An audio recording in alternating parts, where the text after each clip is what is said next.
আসসালামু আলাইকুম everyone, welcome to my channel. আমি আজ আপনাদেরকে নতুন করে কোনো ইংলিশ শেখাবো না, বা আমি আপনাদেরকে ইংলিশের কোনো লেসনস নিতেও আসিনি। আমি আজকে একটু সাহস দিতে আসলাম আপনাদেরকে, যাতে আপনারা একটু সাহস করে ইংলিশটা শেখার জন্য নিজেকে প্রস্তুত করতে পারেন। তা আমি একটা সুন্দর একটা মোটিভেশনাল স্টোরি দিয়ে আজকে আমি আমার ভিডিওটা শেষ করে দেব। গল্পটা হচ্ছে ভারতের একটা স্কুলের গল্প, যেখানে হচ্ছে একটা ক্লাসে একটা টিচার খুব কমপ্লিকেটেড একটা প্রবলেম বোর্ডে লিখলো, এবং প্রত্যেকটা স্টুডেন্ট হচ্ছে ট্রাই করতেছে এটা সলভ করার। ইভেন কেউ সলভ করতে পারলো না। লাস্ট মোমেন্টে হচ্ছে টিচার বললো যে এই প্রবলেমটা সলভ করার স্টুডেন্টের জন্য অনেক ডিফিকাল্ট, বা এই স্ট্যান্ডার্ডের যে স্টুডেন্টরা আছে ওরা হচ্ছে কখনোই এটা চাইলেও সলভ করতে পারবে না। দ্যাট মিনস উনি হচ্ছে একটা ডিফিকাল্ট কোশ্চেন করলো, যেটা হচ্ছে স্টুডেন্টরা পারবে না। ঠিক ওই মোমেন্টেই হচ্ছে একটা স্টুডেন্ট ঘুমাচ্ছিল ক্লাসে, যে হচ্ছে আগের কোনো কথাই শুনলো না, এবং সে ঘুম থেকে উঠে হচ্ছে দেখলো যে টিচার হচ্ছে একটা প্রবলেম বোর্ডে লিখে রাখছে। সে এটা খাতায় তুললো হচ্ছে হোমওয়ার্ক হিসেবে বাসায় নিয়ে চলে গেল।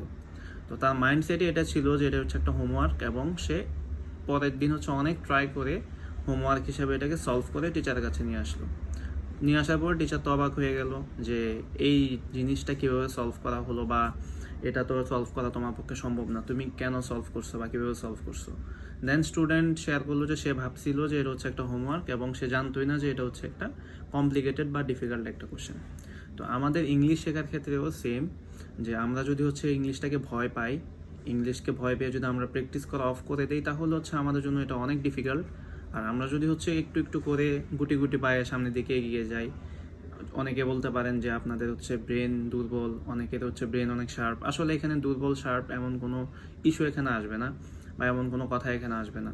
হয়তো বা একটা স্টুডেন্ট হচ্ছে একটা কোশ্চেন খুব ইজিলি আন্ডারস্ট্যান্ড করতে পারে, বা একটা সলিউশন সে খুব সহজে বুঝতে পারে, আবার কোনো একটা স্টুডেন্ট খুব দেরিতে বুঝতে পারে। এটা হচ্ছে স্টুডেন্টের ব্রেনের লিমিটেশন না, এটা হচ্ছে একটা মানুষ এক একটা প্রবলেমকে এক একভাবে চিন্তা করে। যে যত ইজিলি চিন্তা করতে পারে সে তত দ্রুত সলভ করতে পারে, যে যত ডিফিকাল্ট ওয়েতে চিন্তা করে সে তত দেরিতে হচ্ছে ওটা সলভ করতে পারে। এটা ওয়ান কাইন্ড অফ হচ্ছে আমাদের ইঞ্জিনিয়ারিং ভাষায় যদি আমরা বলি, আমরা যখন কোনো প্রোগ্রামিংয়ের কোনো প্রবলেম সলভ করি বা কোডিংয়ের কোনো প্রবলেম যখন সলভ করি, আমরা হচ্ছে স্টার্ট করি সবসময় ইজি থেকে, বেসিক থেকে শুরু করি। তো বেসিক থেকে যখন হচ্ছে আমরা চিন্তা ভাবনা করা শুরু করি, তাহলেই হচ্ছে আমরা আস্তে আস্তে ডে বাই ডে একটা কমপ্লিকেটেড জিনিস আমরা সলভ করতে পারি। সেমভাবে আপনি ইংলিশ ল্যাঙ্গুয়েজটা শেখার জন্য আপনি যদি ইনিশিয়ালি আপনার লাইফের যত কিছু আছে সব কিছুকে আপনি ইংলিশে কনভার্ট করতে পারেন, যেটা হচ্ছে আমি আগের ভিডিওতে মেনশন করেছিলাম। তো ওই জিনিসটাই যদি আপনি প্র্যাকটিস করতে পারেন, তাহলে হচ্ছে আপনার ইংলিশটা ইমপ্রুভ হবে, এবং আপনি আপনার স্পিড ধরে রাখতে হবে বা স্পিরিট ধরে রাখতে হবে। তাহলে হচ্ছে আপনি কন্টিনিউয়াসলি প্র্যাকটিস করতে করতে একটা টাইমে আপনি ইংলিশে কথা বলতে পারবেন বা ইংলিশে অভ্যস্ত হয়ে যাবেন। এজন্য আপনাকে কোনো কোচিং সেন্টার, কোনো জায়গায় কোর্স করা, বা আইএলটিএসের কোনো কোচিংয়ে যে হচ্ছে মক টেস্ট দেওয়া, এগুলা করতে হবে না। ইনিশিয়ালি হচ্ছে আপনি আগে ল্যাঙ্গুয়েজ শিখবেন, দেন হচ্ছে আপনি ল্যাঙ্গুয়েজের একটা স্পেসিফিক ক্যাটাগরিতে যে আপনি আপনার আইএলটিএস এর প্রিপারেশনটা নেবেন। এমন অনেক স্টুডেন্টের হিস্টোরি আমি জানি যারা হচ্ছে ইংলিশে খুব উইক, ইভেন ইন্টারমিডিয়েটে খুব বাজে রেজাল্ট করছে। অনেকে আছে 10-টুনে ইংলিশে পাস, কিন্তু সেও আইএলটিএসে 7.5 পাচ্ছে বা 7 পাচ্ছে। এটা খুবই কমন কেস। দ্যাট মিনস সে হচ্ছে তখন ওইভাবে পড়তো না, এখন হচ্ছে সে আস্তে আস্তে পড়ে, যার জন্য তার রেজাল্ট ভালো হয়েছে, সে আইএলটিএসে ভালো একটা ব্যান্ড স্কোর পাইছে।